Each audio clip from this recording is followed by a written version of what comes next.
Yo, what's up? What's up, guys?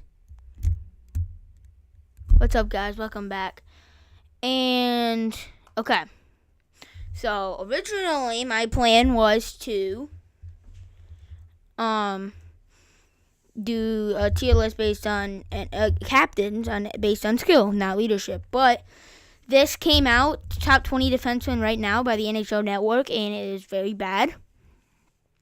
And I want to go over this, and we're going over NHL Network top 20 list. We'll go over the D thing, and then top 20 wingers and top 20 centers. We'll go over them all just so we kind of get our opinions on it while they happen.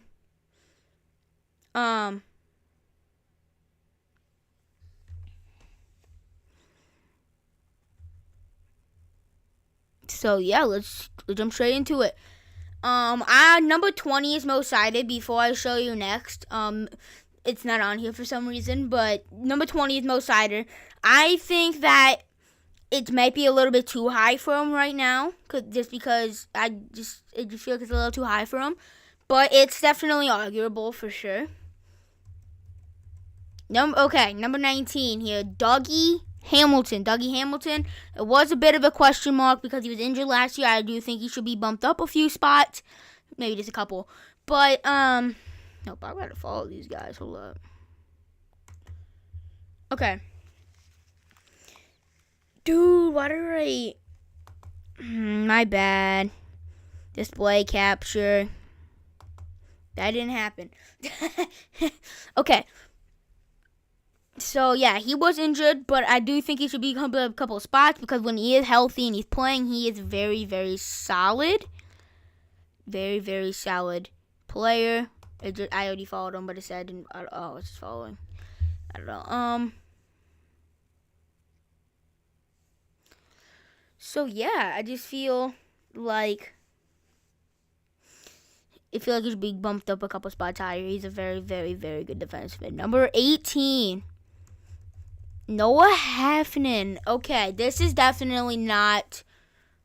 No, Dougie Hamilton should be higher than Noah Heffernan. Noah Heffernan's a great defensive defenseman. He's very good, but he should not be at number 18. He is not the 18th best player and defenseman in the league. He's just not. I don't think he's in the top 20. That's the first egregious one. That's not good. Maybe not egregious, but it's not good. Drew Doughty. I think Drew Doughty should go up a couple more spots. Not too much more, but I think he should get up a couple more spots. I am glad Drew Doughty is above Heffernan though, but he is great defensively, phenomenally defensively, one of the better defensively. We're getting 50 points last season. Like, he's a good guy to get you 45 to 55 points a season. We're playing great defensively. So yeah, I think he should be bumped up just a couple more spots, but I think it's a pretty decent spot. But I do think he should be getting up a little bit more. 16, Mattias Ekholm, that's good. I really like it. Yes, Bouchard did break out, but it really helped him because he complimented him while playing great defense, and he really helped him as well. He's a very, very solid number one defenseman. He really helped Bouchard break out, and he helped him by playing really good defense and just being a very good defenseman to play with. So, yeah, Mattias Ekholm definitely deserves to be at the number 16 spot. Good spot. 15, Noah Dobson. I do think you can make an argument for being a couple spots higher, but I think he should be around the 13 to 17 range just until he gets his defensive metrics up. You get what I'm saying here? And he is a great offensive defenseman. He can honestly get you anywhere from 70 to 80 points. I would say 70 to 85 points. But you would want to see him get better defensively before he can really get higher on this list. I just clicked on it. My bad. I accidentally clicked on my mouse pad. What did I just click on? Oh my god, I just clicked on a random hashtag trending. Okay. Dak Orensky. Okay, I think it's a good spot for Orensky. He can get you 60, 70 points for playing good defensively, okay? And he also plays on a really, really bad Columbus team, so I can honestly see him getting a couple spots higher, maybe like a spot or two higher, just because of how bad of a team he plays on. But Outside of that, I really like this spot for Zach Werenski. Dude, what did I just do? That didn't happen. That's just a YouTuber that I watch sometimes, but that didn't happen. Get out of here. Okay. So, yeah. Zach Werenski at number 14. I think that's pretty solid. Jacob Slavin, I think Slavin should be higher. 13, I think is disrespect for Slavin. He is at least a top 3 defenseman in the NHL. And being at number 13, I feel like he should be definitely higher for how good he is and important he is to the Carolina Hurricanes roster. So, yeah. I think he should be higher for sure. I don't think that he should be this low. 12, Josh Morrissey. Yes, okay. I think Morrissey has had like 2 to 3 great seasons back to back to back. He's been phenomenal the past few seasons, and I think he deserves this number 12 spot for sure. He's very underrated. In Winnipeg, he can get you 60, 70 points playing great defensively. That is a good defenseman. Rasmus Dahlin. Okay, Rasmus Dahlin, I think he deserves to be around the top 10 area for sure. Maybe a little bit higher, but I do think he's good. Actually, I think he's good right here. He can get you 60, 70 points playing great defensively. He's getting better and better every year. So, yeah, I think Dahlin deserves to be right here. Okay, so we're going to reach the top 10. This has been pretty good. The Hafnen, I don't think, should be here. Jacob Slavin should be a little higher, and I think there's 1 or 2 more questionable things that so far. I heard that the top 10 is so much worse.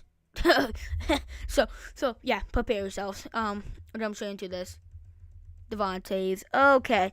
Oh, here we go. Devon Toews is a good guy. He's good first pairing guy. He can get you 50, 60 points playing great defensively. But he's not nowhere near as good as what he was in 2022. He had a couple bad years. And he should not be in the top 10. Rasmus Dahlin, Jacob Slavin, Josh Morrissey should all be ahead of him for sure. Devon Toews is a very good defenseman. I think he should be in the top 20 for sure, but top 10 is questionable. That's for sure. Number 9, Evan Bouchard. Yep.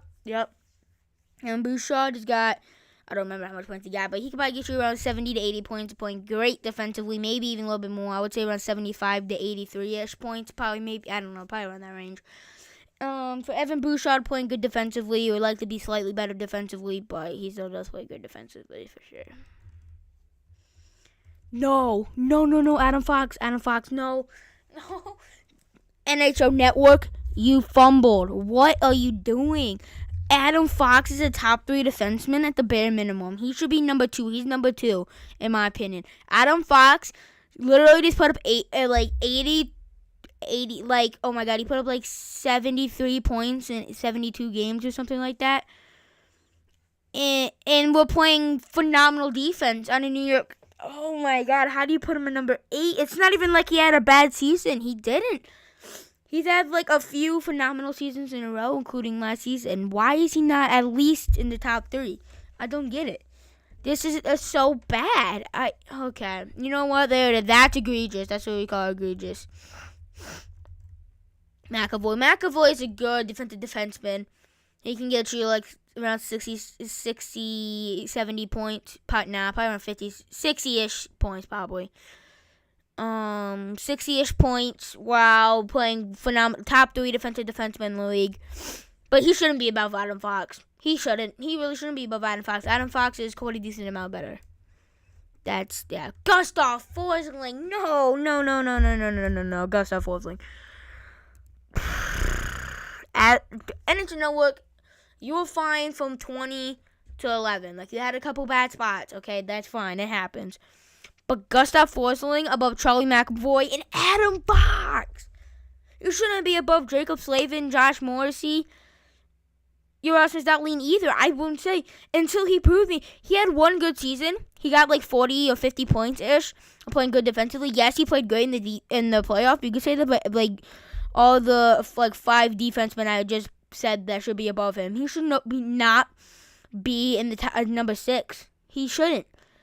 He should not be above McAvoy, Fox, Morrissey, Slavin, your Dahlin. He shouldn't. All the 5 guys right there should be above him. That's not good. Heiskanen, yeah, top 5 for sure. I think he's around the 4 to 5 range. He can get you 60, 70 points playing great defensively. Phenomenal defensively, actually. He's probably top 3 defensive defense. He's more like a two-way defenseman. So he can be great offensively and defensively. So yeah. Yeah, no, okay, that's a good spot. It's a good spot. Should not be above Adam Fox though, but yeah, he's so good. Roman Josi, yes, Roman Josi is a top 5 defenseman.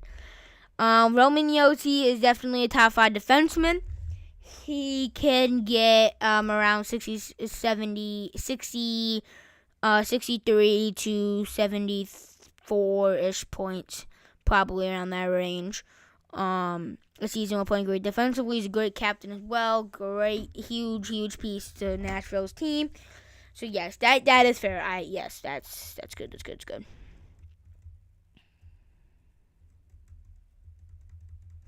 Victor Hedman, NHL Network. What is happening? NHL Network. This is bad. NHL Network. This is bad. Okay, yes, he's still phenomenal offensively. Okay, I'm not going to take that away. But in the last 2 seasons, he's had terrible defensive metrics. And he's aging. And he's built up a good reputation. But this past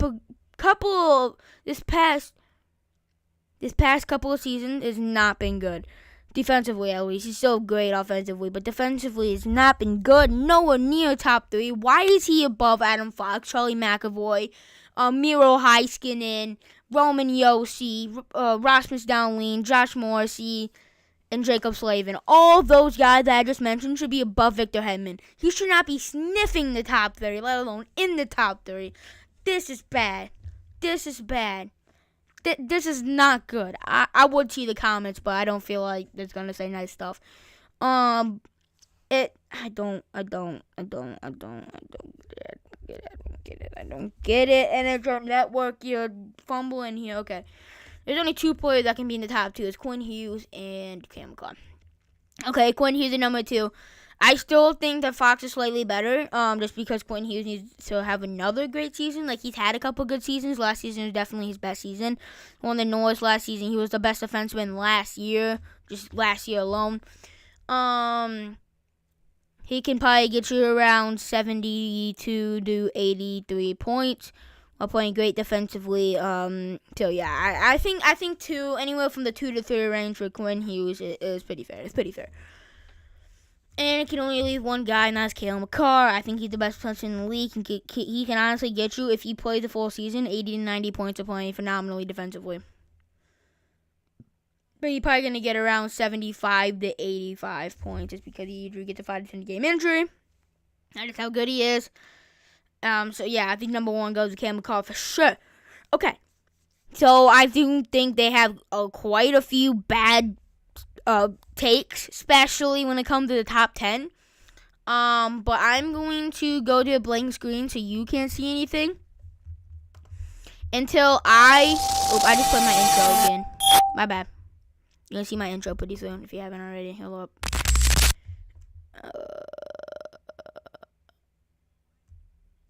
I'm trying to find the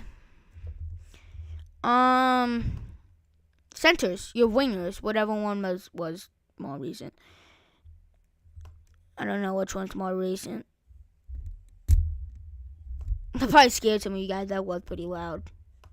I just heard it in my earphones, so yeah. Why is it not letting me, I could just pull up, like, the 20 list, like, it says all the plays, but I kind of like what I just did.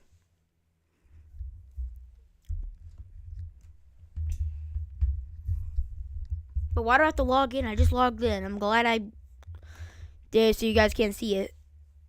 Okay, that was pretty quick. Okay, so I'm just going to pull up the NHL Network's top 20 list, and you guys are going to have to see some of them ahead of the others.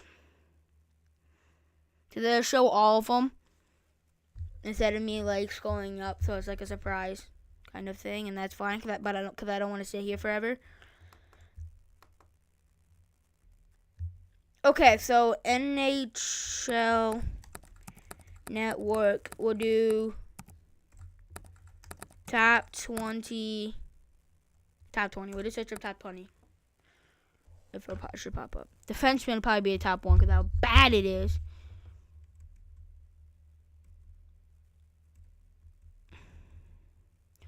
Okay, well, the centers are right here. So let's do centers first. Okay. So you move this low, we can,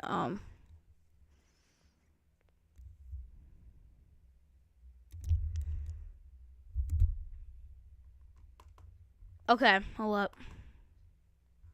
Yeah, there we are. What's up, yeah? What's up? What's up? Okay. So now you should be able to see my screen. Yeah, okay. So here is 20 to 11, okay? 20 Nico Hischier. Yeah, I think that's pretty fair. He can get you 60, 70 points, playing phenomenal. Defensively, he is the number 1 center, even over Jack Hughes. I would say about 70 to 80. Yeah, like 68 to 80-ish points, probably around that range. They're playing good defensively, so he's very good two-way forward. Mika Zibanejad, I don't think that he's that good. I'm not as good as a believer in Mika Zibanejad. Mika Zibanejad is good, but he's definitely a power play margin. He's not good on the 5-on-5, so yeah.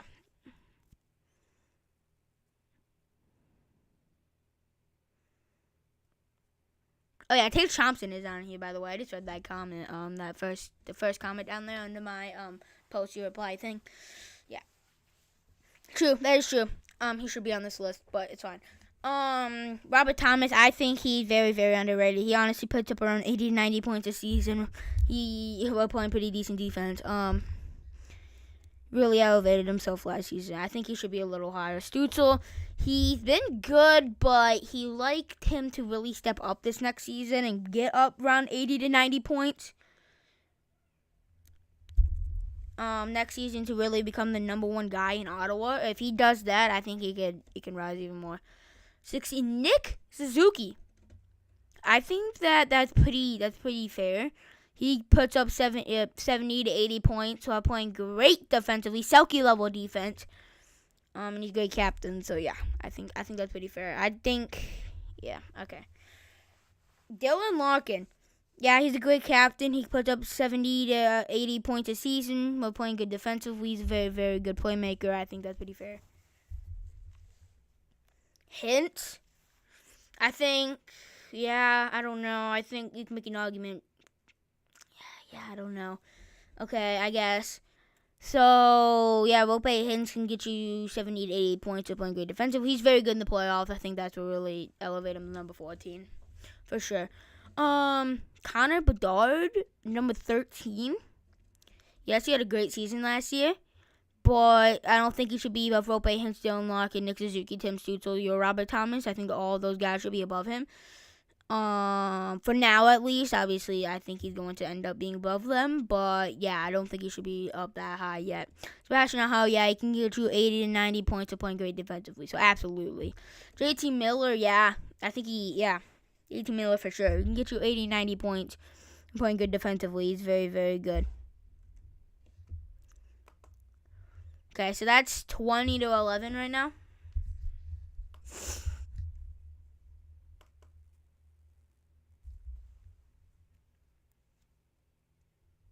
Okay. I didn't mean to click on that.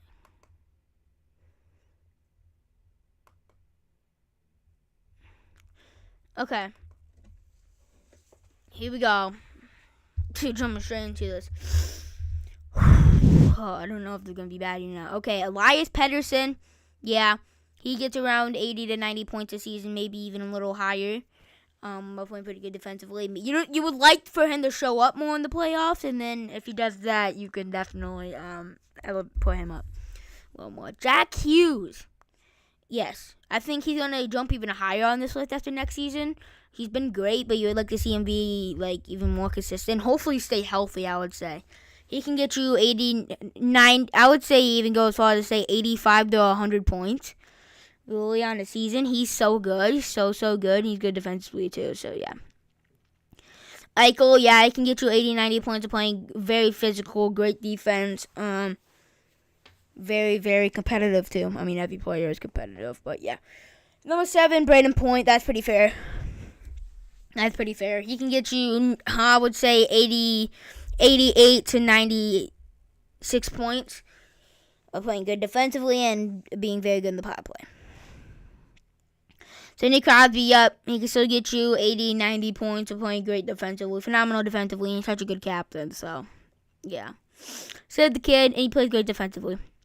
Well, covers Selke level defense while still putting up 80 to 90 points of playing Selke level defense. Literally won the Selke last season, and he's a phenomenal captain. So, yeah, I 100% agree with this. That take right there, number 5. Leon Draisaitl, yes, I agree. Number 4 on this list here. Leon Draisaitl gets around 90 to 100 points a season, playing good defensively, and he's phenomenal in the playoffs every year. So, 3, Austin Matthews, I agree. 90 to 100 points are getting like 60 to 70 goals a season, really, though. Maybe probably more points. For like a 95 to 105 points. I'll put up 60, 70 points. 2 is Nathan McKinnon, yes. He gets around 95 to 115 points a season, really. We're playing phenomenally defensively, and he's so good, so fast, so physical. Yeah, Connor McDavid's best player in the world. He can get anywhere from 100 to 120 plus points a season. While playing great defensively, he's so skilled. He's such a good playmaker. He's fastest player in the league. So yeah, I think that's actually a pretty fair list. I'm gonna go where you can't see, and I played the intro game. I'm sorry, it just does this automatically when I switch over. I think I'm gonna change this.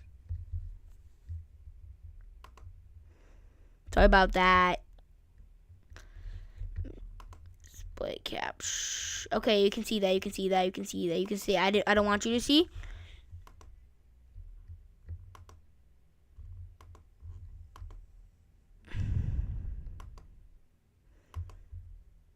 If you can play the intro again. It played the intro, didn't it? It didn't play the intro. Did it? But you guys can still see it. I don't want to see it. I want you guys to see it.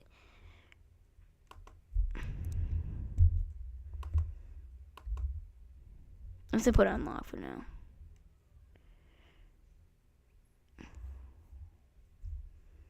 I don't know if you guys can see it. I can't tell.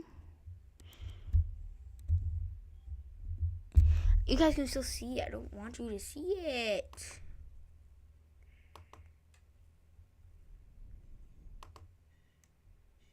I said okay. Jeez. I'm saying okay. Thank you.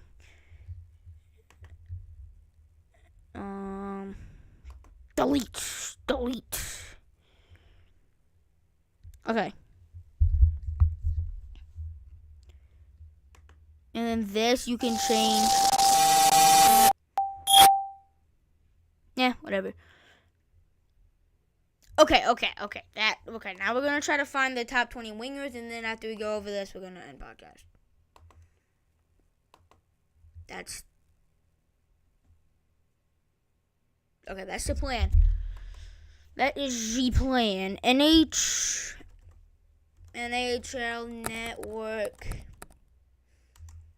top 20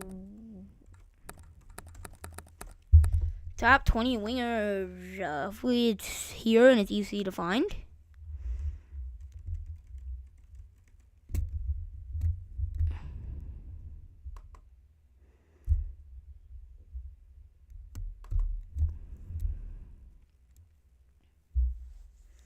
I do want to mention something. Hold up, let me allow you guys to see this.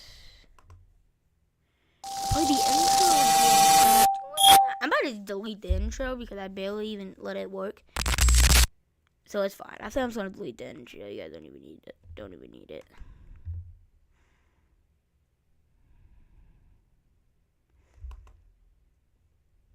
It doesn't even work half the time, so it's fine. Okay, so you can see me now.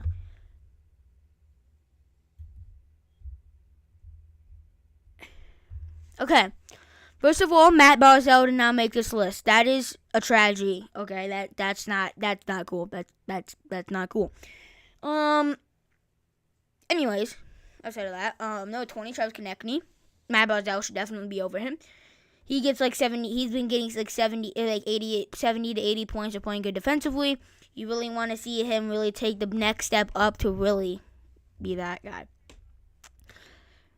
Ovechkin should not be over Barzell. I'm not gonna lie. He shouldn't be over Barzell. He definitely shouldn't be over Barzell. He's been getting 20, 30 goals, 60, 70 points. Playing good defensively, so yeah. Martian's getting around 70 to 80 points, playing pretty decent defensively. He's really small, so he does not play very physical. I mean, he does play pretty physical for his size. But yeah. I think I guess it's pretty, that's okay. 17, Clayton Keller. Yes, I love the Clayton Keller love. I think he's great. I think he's going to get around 70 to 80 points, around 80 points next season. Play great defensively. So, yeah. Gunsel, he should be higher. Gunsel should be higher. He's getting like 90 points a season. 80 to 90 points of playing great defensively. Maybe not great defensively, but decent defensively. You would like for him to get better defensively, but he should be higher. Kyle Connor gets around 80 to 85 points when he's fully healthy for the entire season, and he's great. He's great. 14, Forsberg. Yes, he's a great puck-moving guy.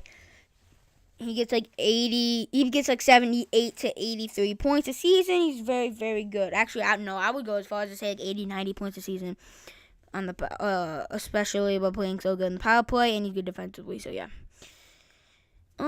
Steven Stamkos. I don't think it should be higher than Forsberg, your Gunsel, your Keller. I mean, maybe Keller, but he's definitely a bit of a power play merchant. He's not good defensively. He's pretty decent on defense, but he's not good 5-on-5. He gets like 91% of his points on power play. That's not factual, but something like that. 12, Brady Chuck. Yes, I do. He gets like 80 to 80. Yeah, he gets like 77 to 85 points a season. Playing very, very physical and great defensively. I would like to see him in the playoffs for sure. 11, Zach Hyman. I don't think it should be that high. He probably would get around like 30-ish goals on a normal team without playing with McDavid. He's probably going to get around 30 to 40 goals next season. The only reason why I got 57 goals last season is because he sat in front of the net, tipped in shots, got bounces off of his pads and went in the net and stuff. He should not have got that much goals. Very overrated on this list, for sure. Okay. 10, Mitch Marner. Yes. Mitch Marner gets like 90 to 100 points a season. You'd like for him to obviously show up in the playoffs, and he's pretty good defensively. I think it should be a little higher. I think he should be higher than Reinhart. Speaking of Reinhart, he's number 9. He got 50-plus goals last season because he's a power play. He's good, but he had a very high shooting percentage. I think he's going to get around 30 to 40 goals next season, probably closer to 40. And probably like 35 to 40 goals next season. And he's very good goal scorer, but he's not a 50-plus goal scorer at all. So, yeah, I think he should be lower than Marner. Nylander, yeah, that's pretty fair. He gets like 90 to 100 points a season playing great, and he's like one of the best players in the playoffs. And that's not saying much, but, yeah. 7, Kirill the Thrill Kaprizov in the Minnesota Wild. Yeah, he gets like 90 to 100 points a season playing good defensively. I think he is definitely carries the Minnesota Wild to being relevant every season. We won't talk about that though, even though I literally just talked about it. But he does. He does, especially when Spurgeon was out last season. He really carried him. Him and Faber, definitely. Robertson, you would like for him to show up in the playoffs last season, and he had a down year the entire of last season, to be fair. That's not to be fair, actually. That's not good. But, so, yeah, Jason Robertson gets like 90 to 100 points every good season, like every normal season for Jason Robertson. And he's usually really good and consistent in the playoffs. But last season, he wasn't very good in the playoffs, but he'd be fine. I do think he's around this range. 5, Temi Panarin. Yeah, he got like 120 points last season. I think he's going to get around 100 to 110 points next season. I would say probably around 100. Maybe a little bit more points next season playing good defensively. I think that's pretty fair. 4, Pastrnak. Yup, he gets like 100 to 110 points a season while getting like 50 to 60 goals a season. He's very, very good goal scorer and very good points getter. and very good offensively. One of the best wingers in the league for sure. 3, Mikko Rantanen. I don't think I quite put him above. I guess he plays better in the playoffs. He still gets like 90 to 100 points a season. We're playing great defensively and very good in the playoffs. That's probably why they put him over Pastrnak. To Chuck, yep, he's super good in the playoffs. He gets like 90 to 105 points-ish every season, and we're playing phenomenal in great defense, phenomenal in the playoffs, very physical, so yeah. And he's a good leader. 1, Nikita Kucherov, yep. He gets like 100 to 115 points a season. He's got 140 points last season. It's like usually like 105 to 120 points a season. We're playing great defensively, so yeah. That's gonna do it for today's podcast episode. Actually, today's like a 30-minute podcast episode. It was fun. Tomorrow I should be doing the captain based tier list based on leadership and stuff like that. So yeah, I will see you guys tomorrow for tomorrow's podcast episode. Episode 13 of season 4. Subscribe, like this video if you haven't already. Subscribe if you haven't already. Watch my old podcast episode. Continue to watch these podcast episodes. So yeah, I will see you guys tomorrow for tomorrow's podcast episode, episode 13, season 4. Peace.